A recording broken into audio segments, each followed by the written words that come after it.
Welcome to the Roots of the Spirit podcast. I'm your host, Spirit Tawfiq. I'm a social justice passionista and daughter of the civil rights movement. This podcast is my commitment to serve as an intergenerational bridge and galvanize change by having honest conversations about identity, the social construct of race, racism, and social justice. Welcome to Roots of the Spirit. My dear Roots of the Spirit community, thank you today and always. I am abundantly grateful to you for tuning in and listening to the podcast, for sharing the podcast, for rating and reviewing it. It means so much to me.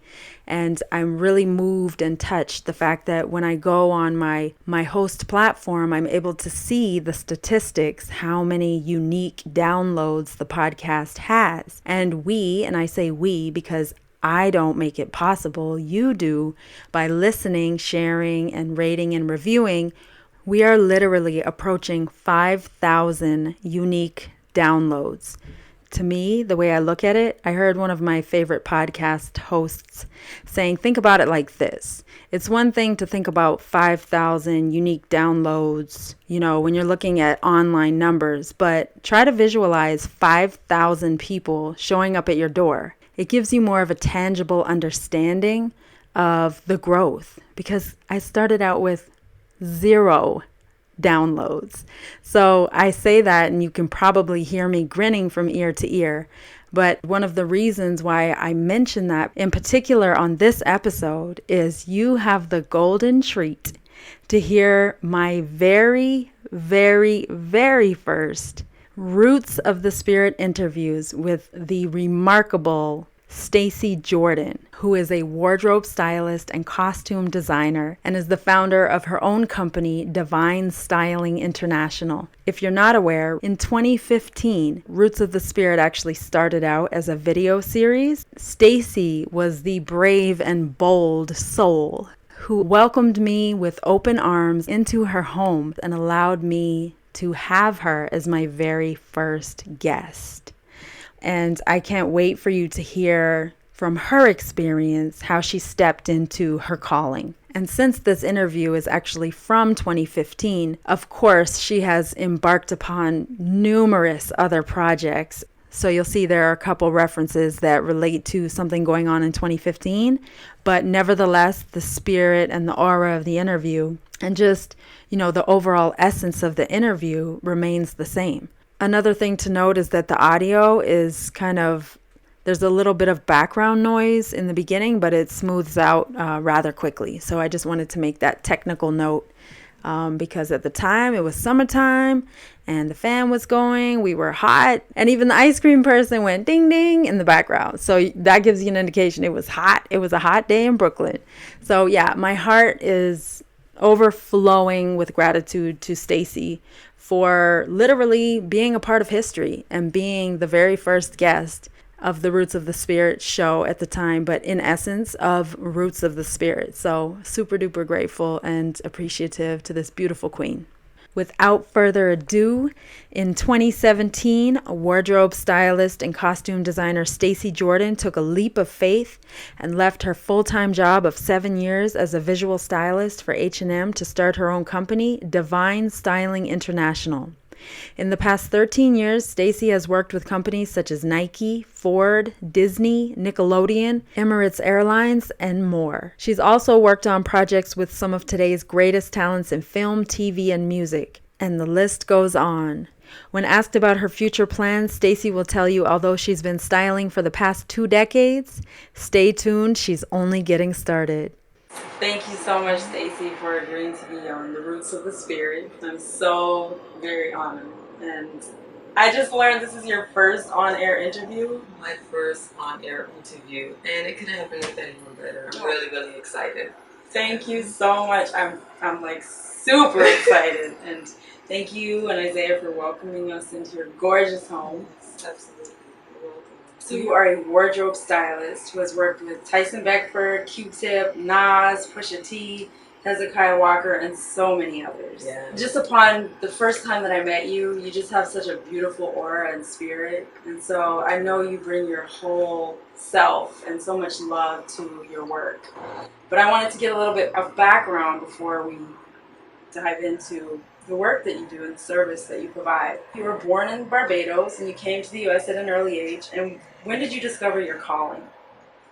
I would say I discovered my calling maybe, I'd say somewhere between 5 and 6 years ago, during the process of being a wardrobe stylist. Um, wardrobe styling is my dream, it's my passion, but I feel like my calling is to help people in various mediums, and that became apparent through wardrobe styling and some of those interactions that there's something bigger that I'm working toward. I was born in Barbados, came up here when I was like 4 or 5 years old. I grew up in Flatbush, Brooklyn, which probably makes me Jamaican. But I went to school. I went to all my schools were in Brooklyn, and growing up in Flatbush, it's really amazing because you grow up with so many different cultures. So I grew up around Trinidadians, Haitians, everyone. And there's something about growing up in Flatbush. It just really opens your mind because you deal with so many different types of people. So I've always had an appreciation for all cultures. Did you go to school here? Yeah, I went to school here, elementary, junior high school, college. Everything was in Brooklyn. Well, college was in Manhattan, but everything else was in Brooklyn. At a young age, were you aware of, style or fashion or decorating oneself or colors? Was anything attractive to you at an early age? At a young age, I was attracted to things that I couldn't afford. And I had to be creative. And that has led into what I do now. I didn't realize it back then, but it's like growing up in Brooklyn, you see people with all the name brand clothes and all these different things, and I couldn't afford that, so I just had to figure out creative ways to put stuff together. And it's really interesting looking back that was the start to me being a wardrobe stylist and a costume designer. I realized I missed something huge, which is so inspiring and interesting to me, is how you got your start working at H&M. H&M was such an amazing experience. It really, really opened my mind up to a whole new world. Starting as a sales associate, it was back in 2000. They sent us to Norway for 3 weeks. Wow. I was in Norway for 3 weeks. I made so many friends. I still keep in contact with them to this day. And the thing about H&M is they really inspired a culture in us. A culture of giving, a culture of serving. It's very interesting for a retail store to really care about people the way they cared about us.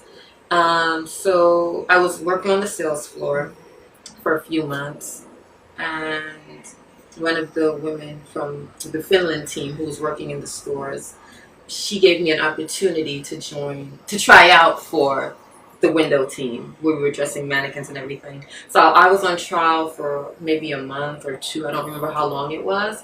And then I became a member of the window team at H&M's Fifth Avenue store. From there, I was there for maybe a year or so. And then from there, I went to the Brooklyn store. After that, I had all my own stores where I was the head of window display, or the only one doing window display. And it was a super awesome opportunity. And I always say this, somebody else saw something in me, and they helped me to see it, and they helped to nurture it. And then that opened up so many doors. That's how I got to where I am today. That's so powerful. So as a wardrobe stylist, I've read that your motto is personalize your product, personalize your passion. Yes. Tell us about your product and tell us about your passion. My product, Divine Styling International, my thing behind it is like humility, humanity, fashion. And the term fashion, it's not fashion as what we think, like clothing. It's fashion in terms of the way you do something. So it's doing it with humility, doing it with humanity. So my brand is really about the energetic exchange that I have with whoever it is that I work with. I'm very big on addressing the inside and dressing the outside. I think in today's society, everyone is so busy wanting to impress people with what they have and how they look, and then inside we're torn, we're broken, we're hurting. You know, a lot of us, we're going through the same things, you know, and we put up these facades. I kind of like to break through the facade. I have a little bit more experience with that when I get to work with someone one-on-one in terms of like personal styling. And then, you know, when I work with actors or people for music videos or whatever, I'm creating characters. But still, even in that experience, even in that energetic exchange, I just try to be a mirror. I just kind of reflect to people some of what I see in them. If that makes any sense. Totally makes sense. So can you talk a little bit about, you know, your process and who you've worked with and what type of events or movies, videos you've worked on? Oh man, I've worked on all types of music videos: heavy metal, gospel, hip hop, club, everything. Some of the people that I've worked with, in terms of the music videos, they're not necessarily consistent clients, but you know, like you mentioned, Tyson Beckford. I was working on a music video, and you know, I had the information, and then the day before, I found out that's who it was that I was working with. So you know, a lot of things I'll find out last minute. You know, who the talent is or whatever. But I've worked on 2 feature films. One that's out right now, Advantageous. It did really well at Sundance. It won the Special Jury Award. It's actually having its New York premiere theatrical release tonight. Tonight. Wow, yeah. okay. Tonight at a Cinema Village. Congratulations. Thank you. I'm really, really excited about that. And then I have another feature that I've worked on entitled Woven. It's an Ethiopian American story, and it's all about how connected we really are. So I love projects that speak to a bigger picture. In the past month or two, I started coming up with a curriculum. I did Career Day at my sister's school, and that was the most amazing experience of my life to date. The kindergarten class. It was at a Brooklyn Landmark, and these kids, they were hanging on to every single word that I said, and they were looking at me, and I just wanted to give them so much. And then I also got really sad because somewhere there's whether it's images that they're seeing or people telling them, someone's telling them they're not going to make it, and that really, really touched me. And you know, after I was at the school, they sent me letters telling me that they wanted to be wardrobe stylists when they grow up, and they liked my style and all these different things. And I realized I have to create something for them. You know, so Divine Styling International, that's not just going to be here for a year or 2 or 3. I'm really trying to set up something where it's like I leave a legacy. And when these kids grow up, you know, 20 years from now, that they can do what I'm doing because I've set up this platform for them. That's powerful. That's amazing. What has your experience been as a woman of color founding your own company, Divine Styling? You know what? It's an interesting question. Because I had no formal experience in what it is that I do. Like, yeah, I got the experience from H&M, but I didn't go to school or do any of that stuff to become a stylist.